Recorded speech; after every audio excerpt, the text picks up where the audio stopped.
So yesterday, our Sham Charania reported that three-time All-Star Bradley Beal has agreed to a contract buyout with the Phoenix Suns and plans to join the Clippers on a 2-year, $11 million deal. That second year is a player option. This is all after he clears waivers. So Beal was nothing if not concise with his goodbye message that he posted on social media. Just throwing up little deuces, much to the amusement of several players around the league. Trae Young, Bam Adebayo, Andre Drummond, former Suns teammate Kevin Durant, all got a kick out of this. We did too. Sharpe reported that 5 of their teams, though, they were actually interested. The Heat, the Bucks, the Lakers, the Wolves, and the Warriors in Beal, but all signs pointed to him wanting to be a Clipper, and that looks like it's going to happen after he clears waivers. But Bobby, do you think that any of these teams have maybe another move out there to make after missing out on Beal? I do, and I think we're going to certainly keep an eye on Golden State here. Malika, we're 3 weeks into free agency right now, and guess how many players Golden State has on their roster? 9. There is certainly a lot more work to do here, and a lot of it's being held up with the restricted free agency of Jonathan Kuminga, who is still one of the 4 restricted free agents out. Golden State continues to sit in a holding pattern right now. There's certainly a priority to get some front court depth. Right now they have Quentin Post as their lone center and some backcourt scoring here. So Golden State, 3 weeks into free agency, still have to go out and sign about 5 to 6 players here. Real quick, Aman, we haven't gotten your thoughts yet on this whole saga with Jonathan Kuminga. That's tough. I really like his game. I really like everything that he brings. If I was him, I would be sitting there with my hands up like, guys, what are we doing? Right. I know I can hoop, and I know that I'm only going to get older every year. So it's like, what are we doing? What's my plan? And what else can he do to prove to the Golden State Warriors that he's worthy of being called on? I think he gets talked about around the league enough, especially when you start listening to his peers. When his peers, especially when they talk about it and say, who do they think is on their way to that? They talk about him as if he is a frustrating assignment to have on a night-to-night basis. And when he finally gets his chance and get his opportunity, I think it's going to be foot to neck. That's a pretty high compliment. But since we're talking about the players that are still available and waiving and stretching, Damian Lillard, he is still an unrestricted free agent after being bought out by the Milwaukee Bucks. And I know that everyone is looking towards, well, it'll be another year. But what team do you think is the best fit for Dame here, Bobby? Because it could be a year, but it could not be. Well, I mean, I look at the Damian Lillard situation. I think there's the human element, and then there's also the basketball court here. And for me, it's a reunion back in Portland here. I think certainly where Damian Lillard is at his career, where his children reside in Portland, he's doing all his rehab in Portland. Yes, he will likely be out an extended period of time this year, but if you compare him with Jrue Holiday in that Portland backcourt next year, I just look at a reunion with Portland. He certainly left on better terms than a player that would have who asked to be traded. For me, I would circle Portland for Damian Lillard. If I was asked to pick a place, that would be the place for him. Wow. Portland, again. There's a certain storybook ending that would be, though, Tim. And look, there's family issues as well there. I would rather see Dame be put in a situation where he can chase a ring, where he can be the last piece of a potential championship puzzle. You know, maybe back in his hometown in the Bay Area with Golden State, if they can get some business done and put together the kind of team. Our hometown. Oh, your hometown. But, hey, if he wants to go back to Portland, that would be That's certainly interesting, though, Bobby, and something that we'll keep an eye on. Seeing back on the floor, Joel Embiid, his year was really filled with ups and downs here. Let's go all the way back. After being drafted in 2014 and missing his first 2 seasons with various injuries, Joel Embiid would string together 8 seasons where he averaged just under 28 points and 11 rebounds, while also being named the 2023 NBA MVP. Now, in September of 2024, after signing a 3-year max extension, Embiid had this to say about Philadelphia. He said, quote, "I want to be here for the rest of my career.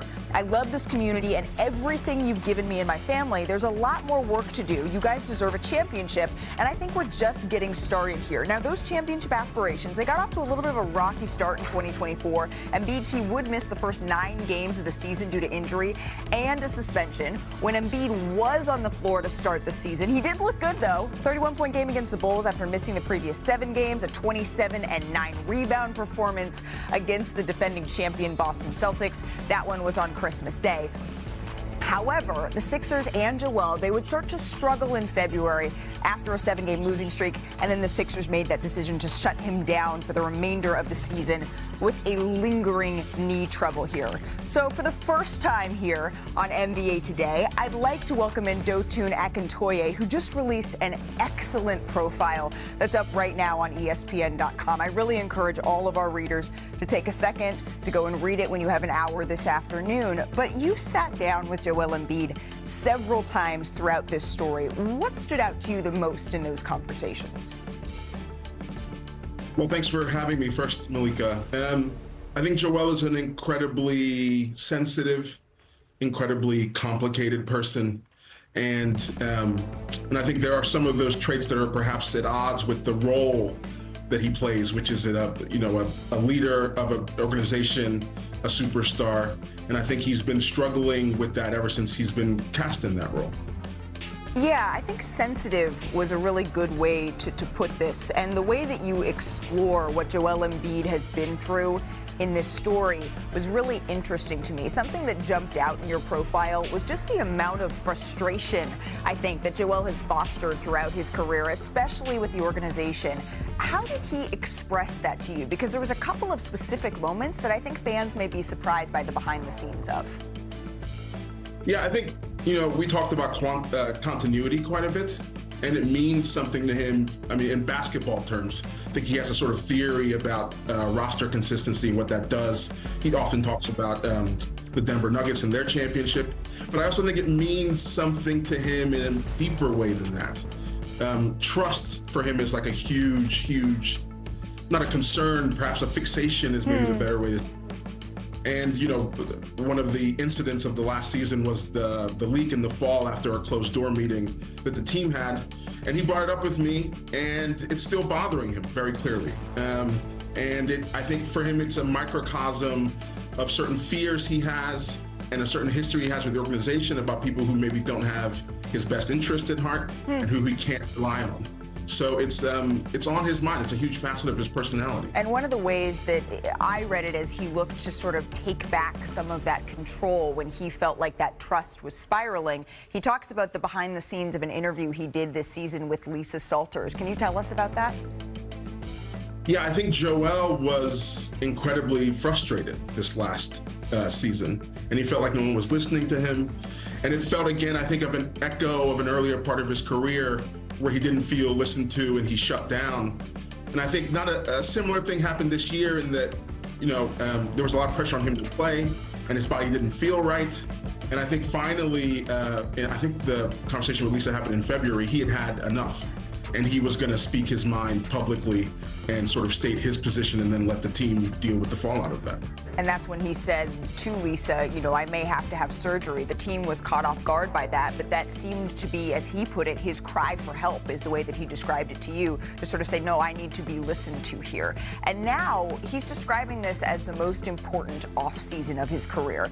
And I think there may be some fans, just being honest out there, who may say, well, what about the last ones? We've heard this story before, right? Why does this feel different, and how does he plan on sort of wrapping his arms around this? Well, he's approaching it, I'd say, carefully and aggressively at the same time. Okay. I saw him shortly after his surgery, and he was already in rehab. But I think also he's being careful in that he's not going to allow external pressures to force him back to the court before he feels he's ready to come back. And I think there's a big uncertainty. He doesn't know what body he's going to be returning to and what kind of player he's going to be. And it's difficult to ascend to the place that he's been as a player and then be anything else. So I think that's the thing that's on his mind, and that's why it's so important, because the next time we see Joel Embiid on the basketball court, we will be watching, hopefully, I think he believes, the last few years of his prime. Doesn't know what sort of body he's going to be returning to. I imagine for an NBA superstar, that's an incredibly scary feeling in a lot of ways, still trying to feel like yourself, as you said, in the end of your prime. Through all of these ups and downs, Joel Embiid has been really introspective, and it's rare that he gives someone such an intimate glance, and he did that with you here. What has he learned about himself through this process that now he's ready to share with the world? I think the last year of his life has been really momentous for him. You know, there's so many things to talk about. I think in a way he's learning that he needs people more, but I think he's also learning to please them less. And that's an interesting place to be.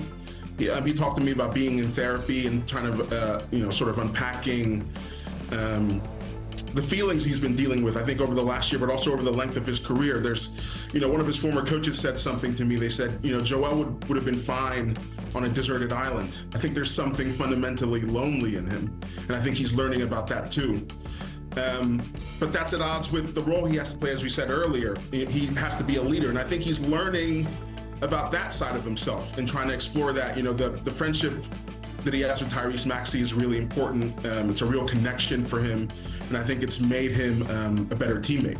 Dotun, I really appreciate you taking the time to sort of walk us through the way that Joel Embiid has been thinking and feeling about this entire process. Pun intended, but I really encourage everybody to go and to read your story, because I think, as everyone at home knows right now, there is so much nuance that we can only capture so much of right here on NBA Today. Dotun, I really appreciate the time. Again, his story is up right now on ESPN.com. And when he is right, there is nobody like Joel Embiid in terms of scoring, right?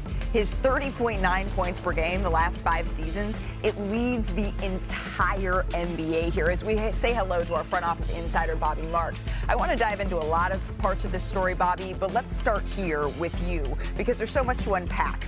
Do you agree, Bobby, that this is the most important offseason of Joel Embiid's life here? I do, Malika, and I look at this as this partnership between Philadelphia and Joel Embiid. There's no turning back, right? Like, they've got to make this work, certainly from the Embiid health perspective here. And I remember last September when Joel Embiid had 2 years left on his contract, and he wound up signing that 3-year max extension, and that drew a lot of ire across the league. Why would Philadelphia commit another 3 years to a player that certainly is an MVP candidate, but it certainly has been injury related? And here you look at it. There's 4 years, $242 million. Malika, the last year of that contract is $69 million. That is the danger zone of contracts. So for both sides, they've got to make it work here, for better or worse.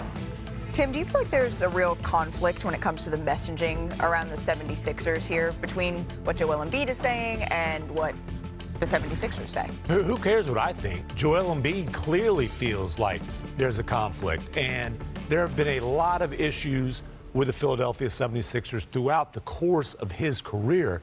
The constant seems to have been a lack of trust in the organization, and when trust is lost, it's really hard to regain, really hard to rebuild. And, you know, just listen to Joel Embiid, you know, read his words. He clearly does not feel that his best interests are always being looked out for. I mean, he said in the story, the interview with Lisa Salters was a cry for help. Yeah. And that I thought was really interesting, because it's one thing to feel as if you aren't being listened to. You know this. You've been in these locker rooms. It's another thing to decide that I've been not listened to for so long that I need to litigate it in an interview. And then it's another thing to feel you need to take another step and do this extensive and incredibly well done profile. That feels like it's compounding on top of each other. Yeah, when hearing that, especially when he used the word as sensitive, you know, a lot of guys hear that word and want to run away from it. Being sensitive to a number of different energies in the league is totally natural. Dealing with the ups and downs, the injuries that happen, dealing with people saying that you don't have the heart to want to play right now, and you know that this might be a worse injury than you're willing to admit to. You have to deal with all that, and I think it's all part of it. I do agree with Joel Embiid, though, that this is a very, very important offseason, because one, getting healthy at that size, you can't teach size, but you also can't deal with the repercussions that come with it. Like having a knee problem, an ankle problem, and then having that weight on top of it, it's a lot. You know what I mean? And for him to play at his dominant style of play that we like, it's like that's gonna abuse his knees. That's a lot of spinning. It's a lot of attacking angles and playing angles and, you know, getting to the foul line, doing the little stuff that we like him to do. But it's like, to do that, he does have to beat his body up. So take your time, get healthy, make sure you're all the way healthy before you come back, and make sure that you play balls out. And when you talk about trust issues with Joel Embiid, it's not just about other people in the organization. It's not just about his bosses. He has trust issues with his body.